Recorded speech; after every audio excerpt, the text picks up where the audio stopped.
സ്വകാര്യ ആശുപത്രിയിൽ മരണമടഞ്ഞ പാലക്കാട് ജില്ലക്കാരനായ 57 വയസ്സുകാരന് നിപ്പ റിപ്പോർട്ട് ചെയ്ത സാഹചര്യത്തിൽ സമ്പർക്ക പട്ടിക തയ്യാറാക്കിയതായി ആരോഗ്യവകുപ്പ് മന്ത്രി വീണ ജോർജ് മഞ്ചേരി മെഡിക്കൽ കോളേജിൽ നടത്തിയ പരിശോധനയിലാണ് പോസിറ്റീവാണെന്ന് കണ്ടെത്തിയത്. ഉടൻ തന്നെ സമ്പർക്കത്തിലുള്ളവരെ കണ്ടെത്താനുള്ള കോൺടാക്ട് ട്രേസിംഗ് ആരംഭിച്ചു. ഈ വ്യക്തിയുടെ സമ്പർക്ക പട്ടികയിലുള്ള 46 പേരെ കണ്ടെത്തി. CCTV ഉൾപ്പെടെയുള്ള വിവരങ്ങൾ ശേഖരിച്ചു. ലഭ്യമായ വിവരങ്ങൾ അനുസരിച്ച് റൂട്ട് മാപ്പ് തയ്യാറാക്കിയിട്ടുണ്ട്. ഫാമിലി ട്രീയും തയ്യാറാക്കി. പ്രദേശത്ത് ഫീൽഡ് തല പ്രവർത്തനങ്ങൾ ശക്തമാക്കിയിരിക്കുകയാണ്. ഫീവർ സർവൈലൻസും തുടരുന്നുണ്ട്. മൊബൈൽ ടവർ ലൊക്കേഷൻ ഉൾപ്പെടെയെടുത്ത് കൂടുതൽ നിരീക്ഷണം നടത്തും. പൂനെ വൈറോളജി ഇൻസ്റ്റിറ്റ്യൂട്ടിൽ നിന്നുള്ള സ്ഥിരീകരണം ലഭ്യമാകുന്ന മുറയ്ക്ക് കൂടുതൽ നടപടികൾ സ്വീകരിക്കും. ഒരു കേസ് കൂടി കണ്ടെത്തിയ സാഹചര്യത്തിൽ ടീമിനെ ശക്തിപ്പെടുത്താനും മന്ത്രി നിർദ്ദേശം നൽകി. പാലക്കാട്, മലപ്പുറം ജില്ലകളിൽ പ്രത്യേകിച്ചും അനാവശ്യ ആശുപത്രി സന്ദർശനം ഒഴിവാക്കുക.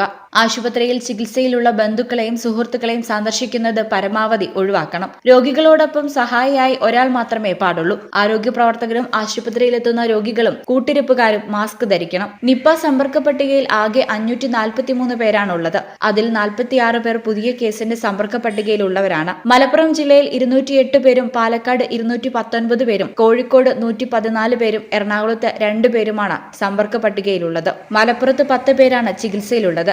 2 പേർ ICU ചികിത്സയിലാണ്. മലപ്പുറം ജില്ലയിൽ ഇതുവരെ 62 സാമ്പിളുകൾ നെഗറ്റീവ് ആയിട്ടുണ്ട്. പാലക്കാട് ഒരാൾ ഐസൊലേഷനിൽ ചികിത്സയിലാണ്. സംസ്ഥാനത്ത് ആകെ 36 പേർ ഹൈയസ്റ്റ് റിസ്കിലും 128 പേർ ഹൈ റിസ്ക് വിഭാഗത്തിലും നിരീക്ഷണത്തിലാണ്. News desk channel. നടക്കാവിൽ hospital academy of paramedical sciences, നടക്കാവിൽ ഹോസ്പിറ്റൽ ബിൽഡിംഗ്, വളാഞ്ചേരി, മലപ്പുറം.